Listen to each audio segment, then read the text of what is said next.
The black SUV screamed into the underground parking bay, tires biting at the polished concrete before halting in a violent shudder.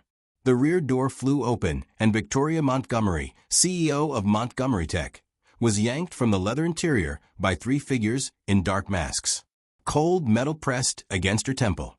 12 million. 10 hours. Or she's dead. The voice was gravel over steel. Somewhere in the far corner, a mop handle clattered against the floor. No one looked twice at the man holding it, just another night shift custodian in coveralls faded from too many washes. No one noticed the way his eyes sharpened as he took in the kidnappers' positions, their stances, the tension in their trigger fingers. No one noticed until, in a blur of controlled violence, all three attackers lay sprawled on the concrete, unconscious and disarmed. Victoria stood frozen, pulse pounding. She'd passed this man in the halls 100 times without ever remembering his face. Yet now he moved like a predator who had been pretending to be prey.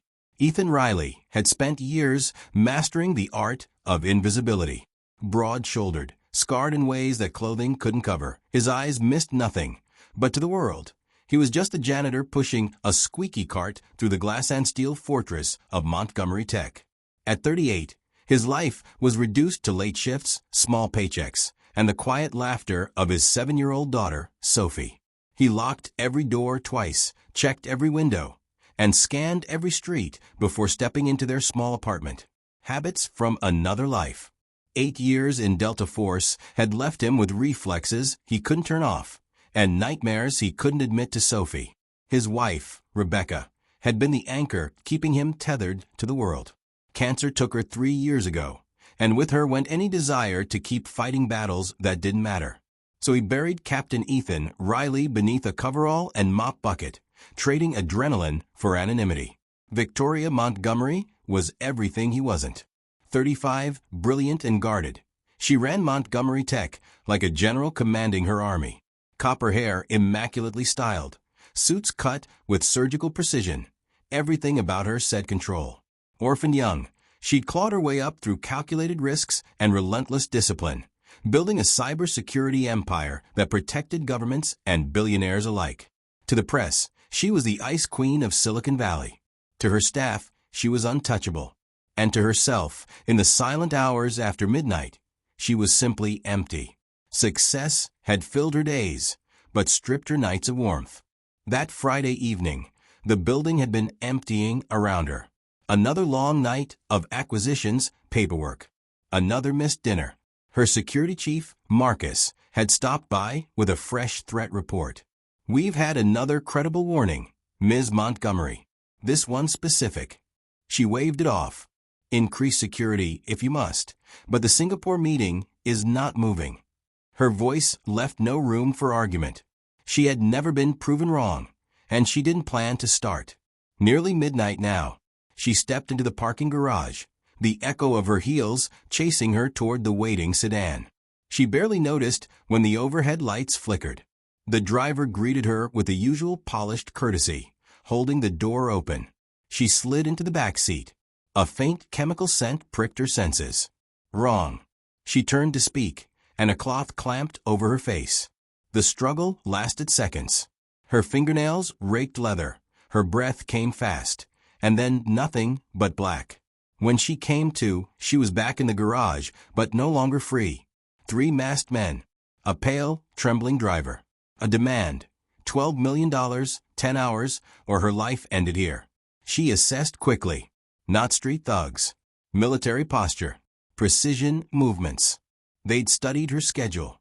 Neutralized her security. Her odds were near zero. Ethan heard every word. His mop rested against the wall now. He could walk away. Pretend he hadn't seen.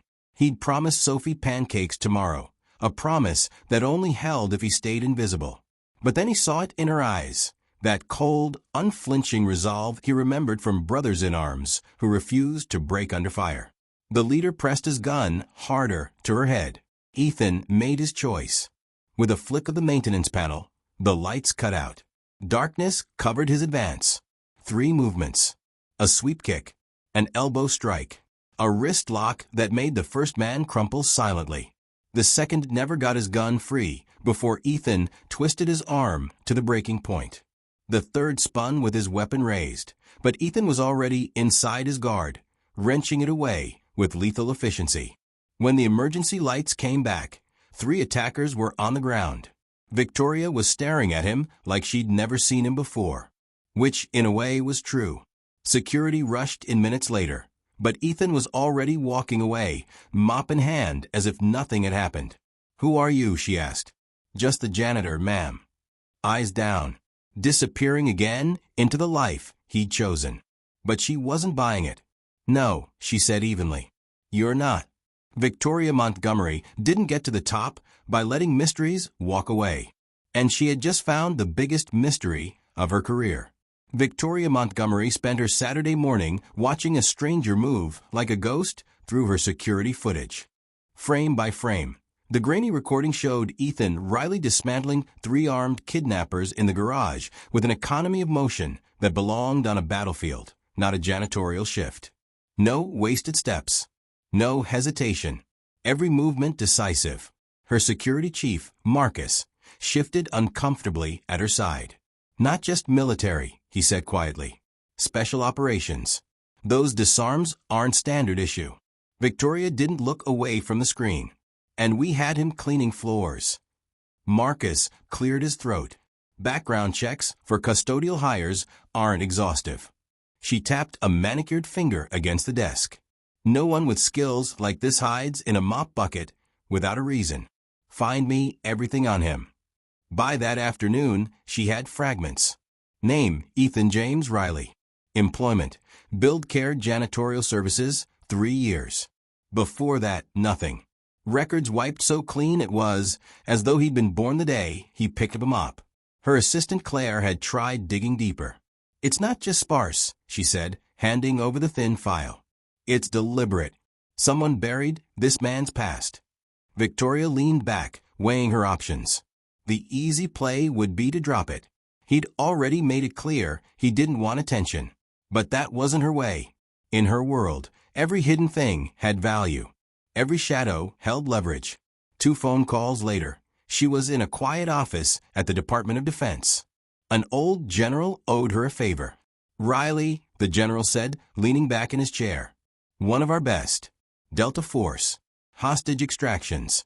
Led the Jensen Embassy rescue in 2018. 34 civilians, 0 casualties."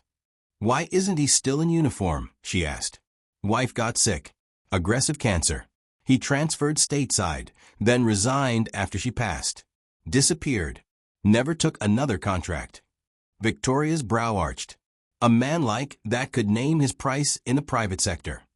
The general's gaze was steady. "If he's mopping floors, Miss Montgomery, it's because he wants to be invisible. I'd leave him there." But Victoria didn't leave things anywhere.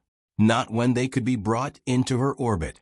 She waited for him in the employee parking lot that evening, leaning against his battered pickup. When he emerged from the building, his posture shifted instantly, alert, calculating. The same readiness she'd seen in the footage. "Mr. Riley," she greeted. He froze, eyes narrowing. "How did you?" "I make it my business to know who's working in my building. Or should I say, Captain Riley." A faint muscle jumped in his jaw. "I'm just a janitor now." A janitor who handled 3 armed men in under 20 seconds. He said nothing. She pressed on. "I'd like to offer you a job. Head of my personal security." Not interested. It wasn't the words that surprised her. It was the absolute finality in them. She stepped into his path. "You have skills worth millions. Why waste the mopping floors?" His voice stayed calm, but there was steel under it. "Because those skills cost me more than they're worth. I have a daughter. She needs stability, not a father who disappears into danger." Victoria studied him. In her world, everyone had a price, but his currency was clearly not money. When he moved to leave, she let him go. But she didn't stop thinking about him. And when an unsigned envelope appeared on her desk the next morning, 12 pages detailing every security vulnerability in her company, along with fixes, she knew she'd gotten under his skin. The note at the end read, "Fix these. Professional courtesy." Claire entered with fresh intel. His daughter's name is Sophie, 7 years old. Lives with him in Oak Ridge Apartments. Victoria's expression tightened. She knew the building, one of her real estate holdings, scheduled for demolition in 3 months. Her own signature was on the paperwork that would evict 30 families. Normally, she wouldn't have blinked. Business was business. But now, the girl had a face. A child who would lose her home because of her. Something in her, something she thought long dead, shifted. Saturday morning, she knocked on the Rileys' apartment door. Ethan answered, chain still latched. "How did you find me?" he asked, suspicion thick in his tone. "I'm a CEO, Mr. Riley. Finding things out is what I do." Her eyes softened just enough to take the edge off. "I heard your daughter's working on a science project. I'm good with engineering problems." A small voice piped up from behind him. "Is she here to help with my planets?" Ethan hesitated. Sophie's face tilted up to him, hopeful. Rebecca's eyes, he thought. He exhaled slowly. "Fine. But I'm watching you." For 3 hours, Victoria crouched on the floor with Sophie, showing her how to balance the weight of Jupiter and Saturn so the solar system model wouldn't collapse. Her businesslike precision melted into patient guidance, her crisp voice softening when the girl lit up with understanding. From the kitchen, Ethan watched, and for the first time since his wife died, felt something shift inside him that wasn't grief. When Victoria finally rose to leave, she paused at the door. The demolition on this building, it's halted. Renovations instead. Tenants stay. Ethan's eyes searched hers. "Why?" "Tax advantages," she said without looking at him. But he knew a tactical lie when he heard one. As she walked to her car, she wasn't thinking about tax codes. She was thinking about a girl who reminded her what family looked like, and a man who refused her offers, not because he couldn't be bought, but because he wouldn't be. She wasn't used to not getting what she wanted, and she wanted to know what it would take to make Ethan Riley say yes. Ethan found the note tucked between a bottle of glass cleaner and a roll of paper towels. Security office, 10 a.m. VM. He debated tossing it. The smart move was to ignore her. Victoria Montgomery was a storm, and storms consumed whatever they touched.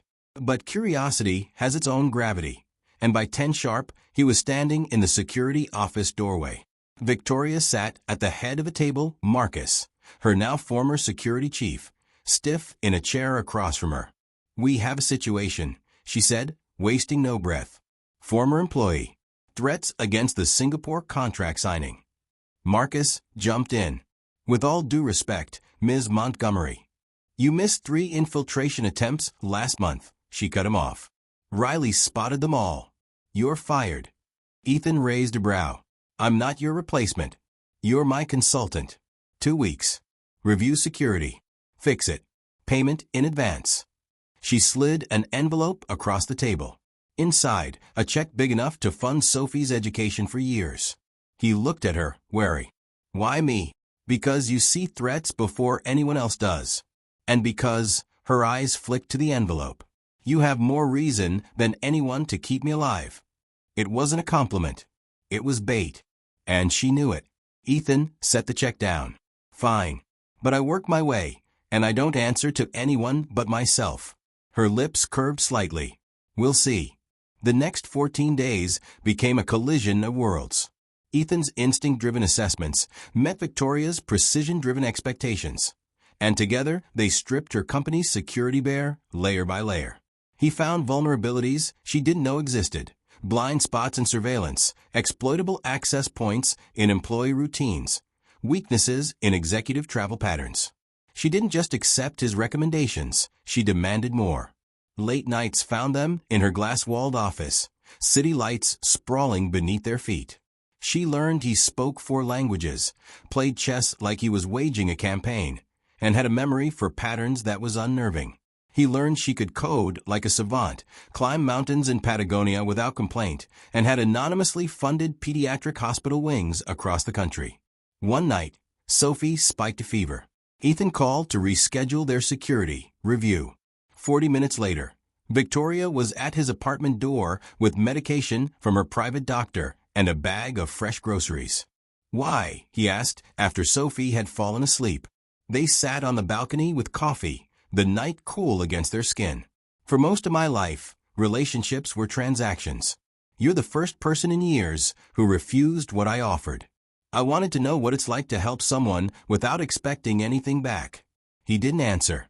But he didn't tell her to leave, either. The Singapore delegation arrived on a Thursday, their signing ceremony protected by Ethan's tightened protocols. He shadowed Victoria like a silent anchor, watching for threats as she navigated high-stakes negotiations with surgical charm. Halfway through, she used a conflict resolution tactic he taught her, creating artificial time pressure. It worked flawlessly. "You'd have made a good field negotiator," he murmured later. She smirked. Business isn't so different from hostage situations. Fewer guns. Usually. That evening, she invited him and Sophie to celebrate at her penthouse. Sophie wandered wide-eyed through the space, while Victoria showed Ethan her rare book collection. "My one indulgence," she admitted, fingertips brushing spines. "Books were my constant. Foster homes change. Group facilities change. But books stay." He reached for a leather-bound volume at the same time she did, their hands brushing. Neither moved away. The moment shattered when Sophie called from the kitchen, surrounded by cooking chaos. "I wanted to make dinner, but it's harder than it looks." Victoria laughed, not the tight, polite version from boardrooms, but something unguarded and warm. Together, the three of them made pasta, following Sophie's bossy instructions.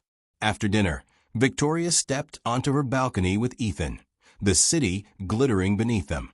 "The consultation's over," she said. "I want you here full-time. Director of Special Projects. Problem-solving. Strategy. No field work. No disappearing."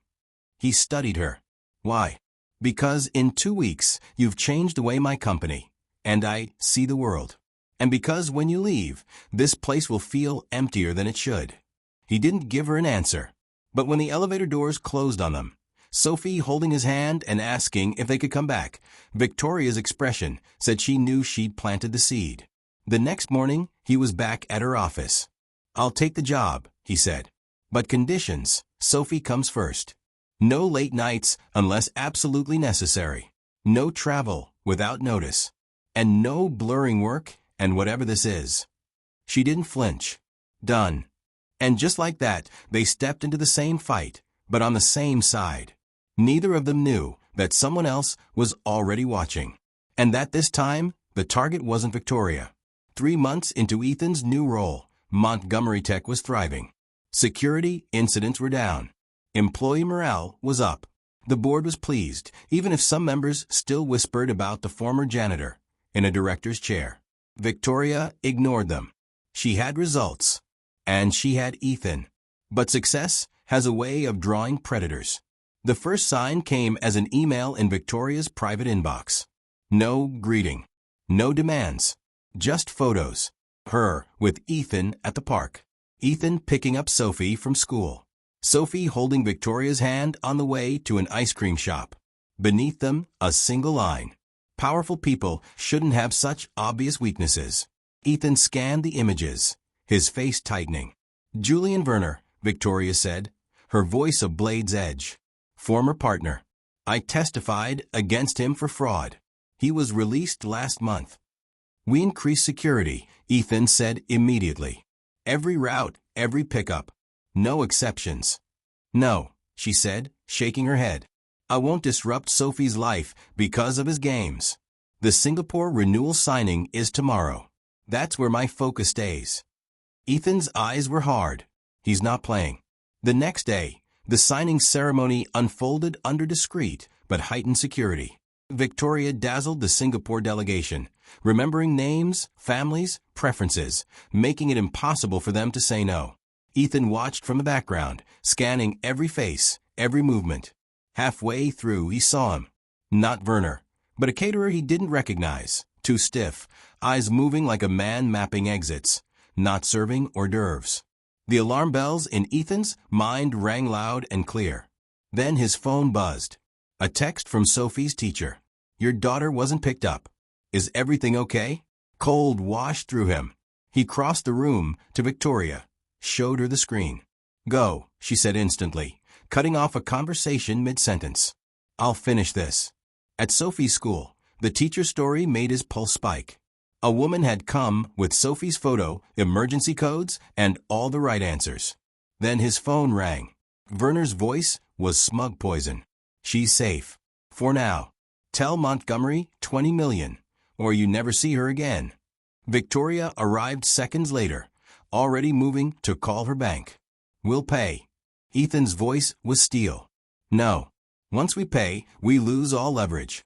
Sophie becomes disposable. She's my daughter, he cut in low and sharp.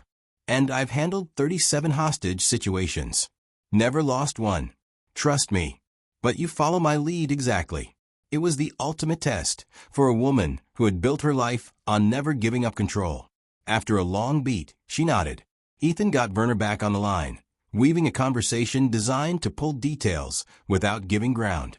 He created false urgency, hinted at complications, let silence stretch until Werner filled it. Piece by piece, the picture formed. The location wasn't random. An abandoned waterfront warehouse, easy to secure, easier to disappear from. Ethan geared up, weapons chosen with a craftsman's precision. Victoria was at his side. You're not coming, he said flatly. You taught me leaders make hard decisions, she countered. This is mine. He wants me, not Sophie. I'll be the distraction. Absolutely not. This isn't a discussion. The warehouse smelled of dust and salt water. Victoria stepped into the open, calling Werner's name. He emerged from the shadows, gun in hand. The mighty Victoria Montgomery, he sneered. Come to save some janitor's brat? She kept her voice steady. I transferred 10 million. You'll get the rest when Sophie's safe. Werner's smirk widened.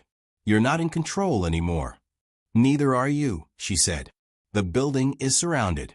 But I'm offering you a way out. The rest of the money, a private jet, clean IDs. While she spoke, Ethan moved through the dark like a phantom, slipping behind the guard who stood outside a side office. Inside, Sophie, wide-eyed but unhurt. Dad, she whispered. He held a finger to his lips. Quiet. We're going home. The guard went down without a sound. Outside, Werner's voice rose, the moment his gun swung toward Victoria. Ethan's voice came through her earpiece. Package secured. Her posture changed instantly. It's over, Julian. He lunged. She sidestepped, using the momentum trick Ethan had drilled into her. He stumbled forward into the line of fire as security forces burst through the doors. Minutes later, Sophie ran into Victoria's arms before Ethan pulled her close, holding them both. None of them said the word family, but in that moment, all three understood it. That night, after Sophie was asleep, Ethan stood in the living room staring at Victoria. You risked everything. For the first time in my life, she said, voice unsteady. Something matters more than winning. He stepped closer, the space between them charged with something that felt a lot like surrender, but not the kind that meant losing. And somewhere in the city, another set of eyes was watching, already planning the next move. 6 months after the warehouse, Montgomery Tech was almost unrecognizable. What had been a rigid corporate machine now pulsed with new energy. Under Ethan's leadership, the security division had become an industry benchmark, not just for protecting data, but for protecting people. Victoria had leveraged his military network to launch the Second Chance Initiative, a program retraining veterans and single parents for cybersecurity careers. 50 people had already graduated. 50 families had a future. In the boardroom, she presented the numbers. Employee retention up. Security incidents down. Stock price up 20%. When a board member cleared his throat and said, "There are rumors, Miss Montgomery," she didn't flinch. "My personal life isn't on the agenda," she said, voice like glass over steel. "Judge me by results, not by who I share dinner with." And that was the end of it. That afternoon, she and Ethan slipped into Westbrook Elementary in time to see Sophie standing proudly beside her science fair project. Structural integrity in emergency shelters. My research shows triangular supports distribute weight better than square ones, Sophie explained to the judges. It's about balance. If you spread the load right, the whole thing stands stronger. She won first place. On stage, she grinned at them both. "Dad taught me that sometimes buildings fall down," she told the audience. "But with the right support, they can stand stronger than before." Neither Ethan nor Victoria missed the metaphor. That night, in the penthouse that was no longer cold and sterile, but cluttered with Sophie's art and mismatched mugs, Ethan opened an envelope addressed to him. It was from the Pentagon. His service record had been amended. Commendations finally made public for missions that had been sealed in classified files. Rebecca's name was listed as next of kin, but Sophie's name was there now too. "How?" he asked. "I may have made a call or two," Victoria said. "Your daughter should know her father is a hero." Ethan was quiet a moment. "I thought hiding who I was kept us safe. Now I'm starting to think being seen by the right person might be the safest thing of all." 1 year later, Victoria's penthouse was unrecognizable again, this time for Sophie's 8th birthday party. The place rang with children's laughter, balloons tangled in ceiling fans, and parents chatting over cake. No one whispered any more about the CEO and the ex-soldier. They'd seen enough to understand. In the kitchen, Ethan wrapped his arms around Victoria as she placed candles on a slightly lopsided cake. "Not bad for a woman who used to burn water," he murmured. She leaned back into him. "I had a good teacher." "Sophie," he said deadpan. "You," she shot back smiling.